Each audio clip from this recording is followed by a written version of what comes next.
Hey mates, welcome back to the YouTube channel. My name's Andy from Emble Studio and we're going to be talking about a film that we just did for Riparide. This film was super fun for us to create and one that was very close to the heart.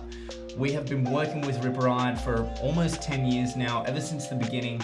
Basically, Riparide are a company that essentially like Airbnb do short stay accommodation, but these guys are a little bit more on the adventurous side. So we were super excited when they approached us to make this film. Once I decided I needed to escape the city, I went on Riparide to plan and book my escape. With their first-hand travel stories, captured by people like me, I was able to sample the perfect places to stay and things to do. It was like receiving my best friend's travel guide, with all the experiences, just a short drive from home.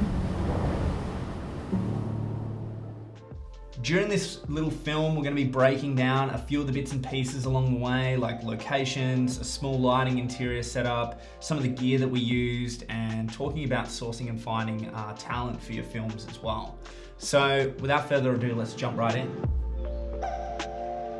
First of all, I wanted to talk about the gear. Everyone gets so excited about gear. I don't fully believe that it makes your projects, but it can definitely break them. So let's talk a little bit about what we shot this project on. This project was fully shot on the Blackmagic Pocket Cinema 6K and also the Sony a7S III. These two cameras were awesome to use throughout the whole process, and they both have two very different use cases. We love using the Blackmagic to get really cinematic footage. We just think that the tones on that camera just really lend themselves to a really cinematic filmic look, and we knew we wanted to bring that to this Riparide film. One of the first shots that you'll see in this film is a shot of Meg sitting on a couch, really beautifully lit, that is showing her looking through Riparide accommodations within the app. So we wanted to talk a little bit about how we shot this, and we have a few shots from on the day where we were actually pointing out how we were using this location and using the light. Yeah, we've got this light poking through the window out here to mimic some afternoon light. So we've got the CTO gel on it, and then we've got our other key light set to like 3300 Kelvin. And then because there's this big white wall here, we don't want the light bouncing back onto the subject, so we're trying to sort of get rid of the bounce and give it a bit more depth. So yeah. We actually ended up using the house, or our old studio where I was living, and made it look really nice and clean. Just used some natural objects that we had around the house, some plants and some props, and rigged up this little scene that worked really well. We green screened the phone for the top-down shot, creating a really nice plate that we could then use and put whatever accommodations on after the fact. There was quite a lot of cutting light and shaping it to get this shot looking really natural. We actually had a light coming from outside, another softbox lighting Meg on the interior, a few cutters, and using shears to kind of diffuse that light that we had outside. The only other time that we used lights throughout this shoot was when we went to this small cabin outside of Mount Buffalo. We had Meg set up here in the bathtub, sort of at blue hour, and we wanted to make it look like the light was coming from inside of the cabin. Just a really warm, homely feeling light. While we had this sort of framed up shot of Meg with the horse in the field in the background, it just looked awesome. But the light actually wasn't coming from the cabin. Here you can see we've got this softbox set to a really warm Kelvin inside of the house, literally pointing it at Meg. So it kind of basically looked like we're accentuating the light coming from those candles and that direction from the cabin. One of the things we always try and do with these shoots is make sure that we've got some sort of motivation for the light. We knew Meg looked a little bit flat and a little bit dark out there in the hot tub without any light on her at all. So we used our own light and made it really warm and a bit more inviting. Our next fun little gear piece or thing that happened was we actually strapped a camera to the outside of a vehicle. Now, we would not recommend this to any of you guys at home realistically, but we had this shot that we really wanted to get, and we're out here in the high country and we don't have access to a lot of hire stores or anything. So what we could rig up from the roof racks using, a couple of C-stand arms and a tripod plate and essentially a bit of gaff tape to hold it nice and steady to the mirror. But a little bit of testing and we figured out that it was possible to make it work. Another really cool element of this film that brought the whole thing together was all of the SFX and tech overlays that Ryan pulled together in post for us.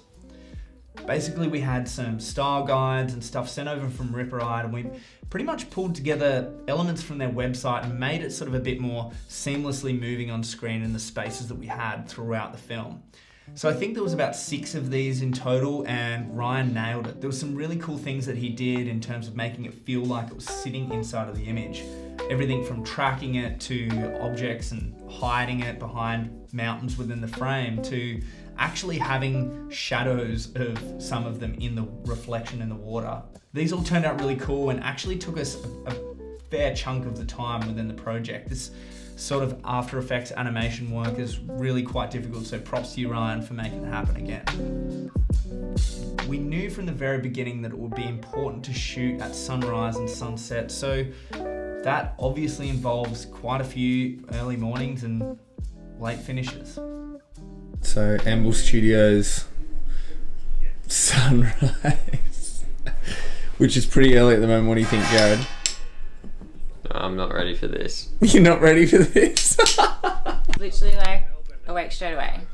I think before Jared's alarm went off, I love an early morning. I love 4 hours sleep. It actually makes me feel better. Sin loves an early morning. The boys are not big fans. Look at this guy. I'm pumped. Alright guys, so this morning's episode is actually brought to you, sponsored by Sixpence Coffee. We've had heaps of this shit already. It's 4:30 a.m. So we've scouted a few little spots that look pretty cool up top of Buffalo, up at the gorge. Kind of some cool little boulders that we're going to be able to get out onto.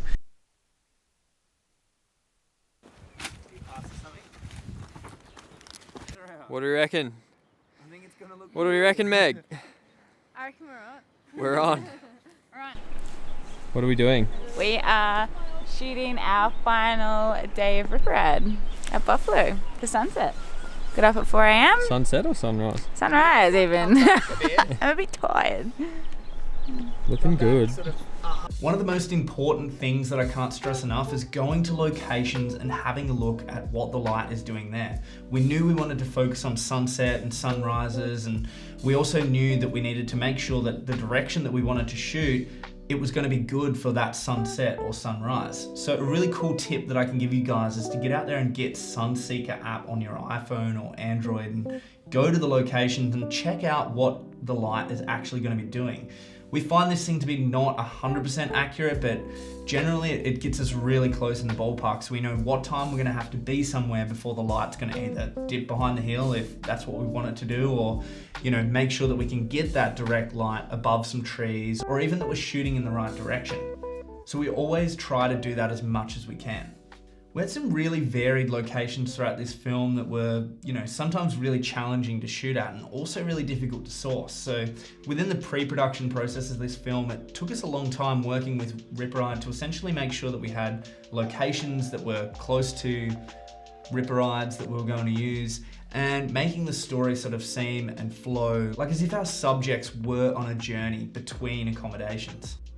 One thing I will say about getting up so early to go to locations pre-sunrise is having scouted them the night before or the day before, knowing where you're going to go, how you're going to get somewhere, because a lot of the time when you're shooting sunrise, you're going to be arriving there in the dark. So having head torches and knowing where exactly you're going to is really key.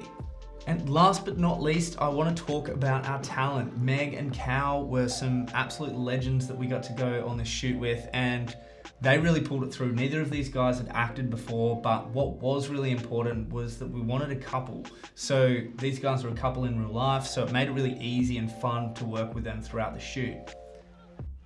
Having photographed my fair share of couples before in a previous life as wedding photographer, it makes it a little bit easier to give people direction. But when you're working with talent that aren't professional actors, you need to make sure that you find this fine balance between giving too much direction and not enough. Because if you try to direct them too much, they're not pros. Like I said, they're not going to be able to take it in and remember actions throughout sequences. So sort of doing one shot at a time is always going to help. Just talking through with the couple or your talent, what you're going to be doing and how this is going to be sequenced together, so as they're aware of what's going to happen in post, but realistically, you just want to be giving direction for each shot as it comes, but at the same time, letting that organic interaction play out. If these guys are having fun, playing around, having a laugh, just keep rolling, because you never know what you're going to get in that gold. And there were so many times throughout this film that we actually got shots we weren't really expecting to at different locations. There's this one shot at the end of the film that was actually just Jared dropping the camera after recording Meg having a silly little dance. So you never know what you're going to get, and that shot ended up being the closing shot of the film. So one of the things I always do when shooting people that aren't professional actors is just kind of roll that little bit more and just, wait for some of those things, those moments to actually happen. We did, however, give these guys different direction, like getting in the shot and walking people through and showing how you actually want them to act in the frame. Because if you know, then you can go in and perform that action and actually get them doing it as well. So Jared and I and Jacinta, everyone involved had such a fun time shooting this project. We were super excited to get to work with Riparide on a little bit larger scale project and basically create something that's going to help them, expand somewhere else. As you can see throughout the behind the scenes of this film, it was pretty much just us three making it happen. Along with Meg and Cal, we were just out there getting shots and having fun as we did it. And I think that's one of the most important things about filmmaking. Mate, that was not kind to our gear at all. Just pretend you're packing up. None of that was... Mate, I actually am packing up and you're filming and not helping. Thanks again so much for watching, guys. We have been loving creating these behind the scenes videos, and yeah, keep asking questions. We'd love to answer them for you and let you know a little bit more of the behind the scenes process of how we're making this happen. Special thanks to Meg and Cal for basically putting up with us on so many sunrises and sunsets and location changes and all the stuff that happened. But remember to like and subscribe, everybody, and we'll see you in the next one. Peace. We got a new director, a couple of new directors at Emble Studio over here. Just smile a Just little have bit. look over there. Yeah, tilt your head. Perfect. Good work. Listen.